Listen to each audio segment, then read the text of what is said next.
ኢብራሂም ትልቅ ነገር ያሳያቸዋል። ትልቅ ነገር ማለት ነው። እዚህ ጋር ፔይ አቴንሽን አሁን ኢብሮ ለሚያቀርብላችሁ ነገር ማለት ነው። በጣም ትልቅ ጉድ አለ ጋይዝ። ይሄንን በደንብ አዳምጡት። ለኢብሮ መድረኩን ሰጣለሁ። ኢብሮ መቀጠል ትችላለህ። ኦ ማይ ጋድ እኔ ምንም ማድረግ አልችልም። አሁን ላሳየህን ነገር ጀዛከላህ ምንም ልናደርግ አንችልም። ያ ጀማ ምንም በእኛ በቃ ምንም አነስ እንግዲህ የስራን ይስጥ እንግዲህ ምንም ልናደርግ አንችልም። ኦ ማይ ጋድ there is some prophecy በጣም ከባድ ፕሮፌሲ አለ እዚህ ጋር። ኦ ማይ ጋድ ትንቢተ ዳንኤል ምዕራፍ 2 ወላሂ በደንብ አዳምጡ። ትንቢተ ዳንኤል ምዕራፍ 2 አቀርባለሁ። ከዛ የሚቀጥለው ምዕራፍ 7ን ወንድማችን አነስ ያቀርባል። ኦ ማይ ጋድ ወላሂ በደንብ አዳምጡ። ወላሂ ይሄንን በደንብ ነው ማዳመጥ ያለባችሁ። ኦኬ ሌትስ ዱ እስቲ ነው ምን ይላል ተመልከቱ። እንግዲህ ትንቢተ ዳንኤል ምዕራፍ 2 እስቲ ከቁጥር 32 እንጀምር። ከቁጥር 31 ኦር 32 እንጀምር። አንተ ንጉሥ ሆይ የሆነ ህልም ያለ ማለት የሆነ ህልም ይታያል። ያ ህልም ፍቺ ነው። ተግባባን። ንጉሱ ያየው ህልም አለ። ያን በቃ ምን አለ? አንተ ንጉሥ ሆይ ታላቅ ምስል አየህ አለው።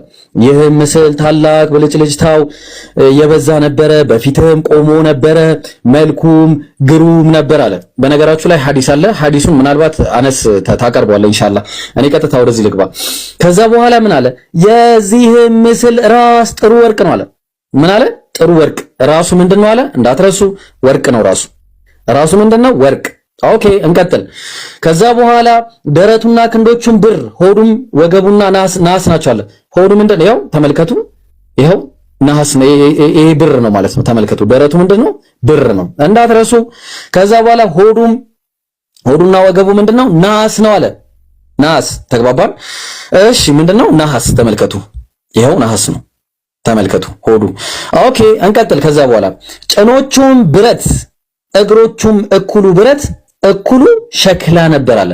ጭኖቹ ብረት ናቸው፣ እግሮቹ ደግሞ ምንድን ነበረ? እኩሉ ብረት ነበረ፣ እኩሉ ደግሞ ሸክላ ነበረ። ይሄ ምንድነው የሚያመለክተው? ሁለቱ የሚከፋፈሉ መንግስቶች ናቸው። በኋላ እንመጣበታለን። አሁን አላወራውም። ህልሙ ይፈታ፣ ራሱ ይፍታው፣ ህልሙ ራሱ ይፍታለን። እንግዲህ ከዛ እጅም ሳይነካው አለ። ከዛ እንግዲህ እዚህ ጋር ተመልከት። እጅም ሳይነካው ድንጋይ ከተራራው ተፈንቅሎ ከብረትና ከሸክላ የሆነውን የምስሉንም እግሮች ሲመታ ሲፈጭ አየህ። ምንድነው ያደረገው? የሆነ የታለ ታች ነው መሰለኝ የሆነ ድንጋይ ከሆነ ቦታ ማንም ሳይነካው ተፈንቅሎ መጥቶ ይሄ የሸክላውንና የብረቱን እግር ሲመታው አየህ ይሏል። ተመልከቱ፣ ሲመታ አየህ። እንግዲህ ልብ አድርጉ፣ 4 ነገር ተጠቅሷል እስካሁን ድረስ። 5ኛ ደግሞ ድንጋይ ተጠቅሷል። ኦኬ እንቀጥል። ከዛ በኋላ መቻለቀ ነገሩ።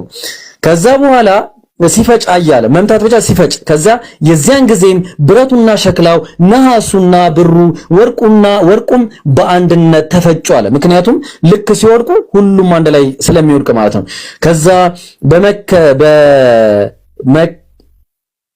በመከረም ጊዜ በአውድማው ላይ እንዳለ እብቅ ሆነ አለ። ነፋስም ወሰደው፣ ቦታውም አልታወቀም። ምስሉንም የመታ ድንጋይ ታላቅ ተራራ ሆነ፣ ምድርንም ፈጽሞ ሞላ። ይህን ድንጋይ ማን ነው? በኋላ እናየዋለን። ህልሙም ይህ ነው አለ። አሁንም ፍቺውን በንጉሱ ፊት እንናገራለን አለ። ዳንኤል ማለት ነው። ቀጠለ። አንተ ንጉሥ ሆይ የሰማይ አምላክ መንግስትና ኃይልን ብርታትና ክብርን የሰጠ የነገስታት ንጉሥ አንተ ነህ አለው። ኦኬ እንቀጥል። ከዛ በኋላ እንቀጥል። በሚቀመጡበትም ስፍራ ሁሉ የሰው ልጆችና የምድር አራዊትን የሰማይ ወፎችና በእጅህ አሳልፎ ሰጥቷል፣ ለሁሉም ገዥ አድርጎሃል። አንተ ወርቁ ራስ ነህ አለው። ማነው እሱ? ናቡከደነጾር። ምንድነው አለው? ወርቁ ራስ ነህ፣ የባቢሎን መንግስት ማለት ነው። ማነው እሱ? የባቢሎን መንግስት። መጀመሪያ ፍቺ አንተ ነህ አለው። አያችሁ፣ ፍቺ የመጀመሪያ ፍቺ የባቢሎን ንጉስ ነው፣ የባቢሎን ኪንግደም ነው ማለት ነው። የመጀመሪያው ያዙልኝ፣ የባቢሎን ኪንግደም። ሁለተኛ ከአንተም በኋላ የሚለው እንዳትረሱ። ከአንተ የሚነሳ ሌላ መንግስት ይነሳል፣ ከዚያም በኋላ በምድር ሁሉ ላይ የሚገዛ ሌላ 3ኛ ንጉስ ይነሳል አለ። ኦኬ አሁን የሁለተኛ ንጉስ አለ። ከዚህ ከራሱ ከወርቁ በኋላ የሚነሳ ንጉስ አለ። ኦኬ እንቀጥል። አራተኛው መንግስት ሶስተኛ መንግስት አለ አራተኛው መንግስት ሁሉን እንደሚገዛ እያለ ይቀጥላል። አሁን ማናቸው እነዚህ የሚለው ነገር እስቲ እንየው እስቲ። ለምሳሌ የመጀመሪያው ባቢሎን መሆኑን ራሱ ዳንኤል ምዕራፍ 2 ላይ ቁጥር ቀደም የመጀመሪያው ላይ የራሱ ነህ ብሎ ተናግሯል። አንተ ወርቁ ነህ ብሎ ተናግሯል። ሁለተኛ ደግሞ ሜዶ ፐርሻ ኪንግ ነው። ትንቢተ ዳንኤል ምዕራፍ 8 ቁጥር 20 ላይ ባየኸውም በአውራው በግ ላይ የነበሩት ሁለት ቀንዶች እነሱ የሜዶና የፋርስ ነገስታት ናቸው አለ። ተግባባን? የሜዶና የፋርስ ነገስታት ናቸው። አያችሁ? እነዚህ እዚህ ጋር ያለው ብሩ የምታዩት ሜዶ ፐርሺያ ኪንግደም ነው ማለት ነው። ይሄ ባቢሎን ነው፣ ይሄ ደግሞ ሜዶ ፐርሺያ ኪንግደም ነው ማለት ነው። ያዙልኝ እንዳትረሱ። ሶስተኛ ምንድነው? የግሪስ ኪንግደም ነው። እሱም ትንቢተ ዳንኤል ምዕራፍ 8 ቁጥር 21 ላይ አውራውም ፍየል የግሪክ ንጉስ ነው። አያችሁ? የግሪክ ንጉስ ተመልከቱ። ይሄ የምታዩት ደግሞ እዚህ ጋር ግሪሺያ ተብሎ ተቀምጧል። ግሪሺያ ተብሎ እንዳለ ያው ጊዜያቸው ተቀምጧል። ኦኬ እንቀጥል። ሌላ አራተኛ ደግሞ አለ። አራተኛው አልተቀመጠም ማን እንደሆነ ማንም አልተነገረም። በቃ ኤክስፕሊሲትሊ ማን እንደሆነ በስነ ስርዓት አልተነገረም። አራተኛው መንግስት ሁሉን እንደሚገዛና እንደሚያደቅ ብረት የበረታ እንደዚህን ሁሉ የሚፈጭ ብረት ይቀጠቅጣል ይፈጭማል አለ። ያዙልኝ። ስለዚህ አሁን ከዛ እግሮቹና ጣቶቹም እኩሉ ሸክላ እኩሉን ብረት ሆኖ እንዳየ እንደዚሁ የተከፋፈለ መንግስት ይሆናል አለ። ልብ አድርጉልኝ። እዚህ ጋር የተከፋፈለ መንግስት ይሆናል። ይሄ የማን መንግስት ነው? በኋላ ምናየው ይሆናል። አሁን እዚህ ጋር አሳያችኋለሁ ማን እንደሆነ።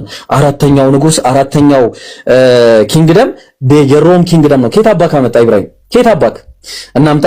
ይኸውላችሁ ማቲው ሄንሪስ ካውንሴን ኮሜንታሪ እሱ ላይ ምን ይላል? ምን አለ ተመልከቱ። the head of the gold signifies the Chaldean empire ማለትም እነዚህ የባቢሎን ኢምፓየር መሆኑን ይናገራል። ሁለተኛው ደግሞ the breast and the arms silver signifies the empire of Medos and Persia ሜዶ ፐርሺያ መሆኑን ይናገራል። ሶስተኛው the belly and the things of the brass signifies the Grecian empire የግሪክ ኢምፓየር ነው። አራተኛው ደግሞ ይሄ ፋውንደሩ ማን ነው? አሌክሳንድረስ። እሺ አሌክሳንደር ነው አለ። አራተኛው the legs and the feet of iron signifies the Roman empire የሮማን ኢምፓየር ነው አለ። ብዙ ኮሜንታሪዎችን ማየት ትችላላችሁ። ብዙ ሮማን ኢምፓየር ፎርስ እንዳለ ፎርስ ማን ናቸው? ሮማን እንዳለ ሁሉንም ማሳየት አይጠበቅብኝም። በጣም ብዙ ማንሳት ይቻላል። ግን ደግሞ እስቲ ለምሳሌ ከእንትኖች ደግሞ እናሳይ። ለምሳሌ ከአይሁዶች ኮሜንታሪ ለማሳየት ብንሞክር ለምሳሌ ተመልከቱ። ያው ማየት ትችላላችሁ ኮሜንታሪውን። ያው ከሰዓት አንፃር ራሺ ምን ብሎ ያስቀምጣል? የአራተኛው እንትን ማን ነው ብሎ ያስቀምጣል? አራተኛው ሮም ብሎ ያስቀምጣል። ሮም። ሌሎችንም ተመልከቱ።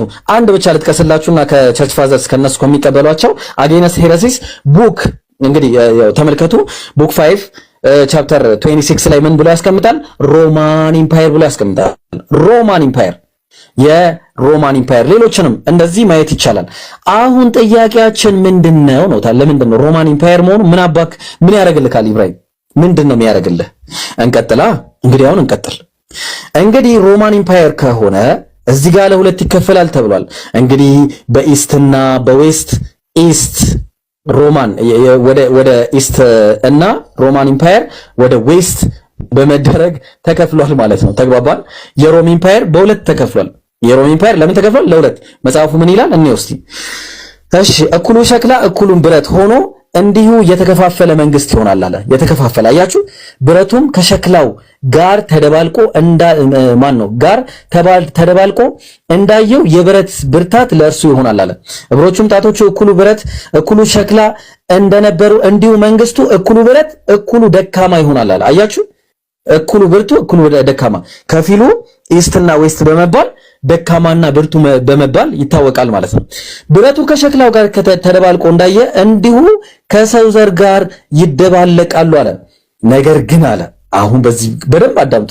ነገር ግን ብረት ከሸክላ ጋር እንደማይደባለቅ እንዲሁ እርስ በርሳቸው አይጣበቁም።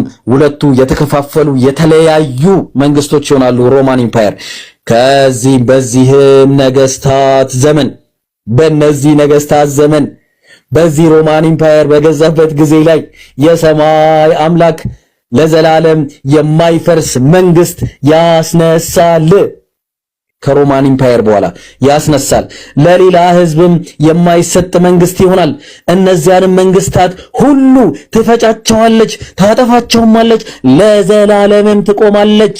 ከዛስ ድንጋዩም ማለት እጅ ሳይነካው ከተራራው ተፈንቅሎ ብረቱንና ናሱን ሸክላውንና ብሩን ወርቁንም ሲፈጭ እንዳየ እንዲሁ ከዚህ በኋላ የሚሆነው ታላቁ አምላክ ለንጉሱ አስታውቋል። ህልሙም እውነተኛው ፍቺ ነው አለ። አንድ ነገር ተገንዘቡ። ይሄንን የሚፈጨው ሌላ የአምላክ ኪንግደም አለ። የአምላክ ኪንግደም አለ። ተመልከቱ። ሮማን ኢምፓየርን የሚፈጨው ሌላ ኪንግደም አለ። ማን ነው ያ ኪንግደም? በጣም የሚገርም ነው ወላሂ። አሁን በደንብ አዳምጡ። ማን ነው ያንን ኪንግደም? እንግዲህ ኢየሱስ ነው እንዳትሉን በኋላ ይነግራችኋል ሰርፕራይዙን። ኢየሱስ ነው እንዳትሉ፣ ምክንያቱም ኢየሱስ ሊሆን አይችልም። there is no way in the hell that ኢየሱስ is gonna be the last የሚሆነው እሱ አይደለም። ለምንድን ነው ከተባለ አሁን እንምጣ። fall of ኮንስታንቲኖፕል የወደቀበት ጊዜ ሜይ 29 1453 ላይ ነበረ። ኮንስታንቲኖፕል የወደቀው በማን ነው የወደቀው? ተመልከቱ።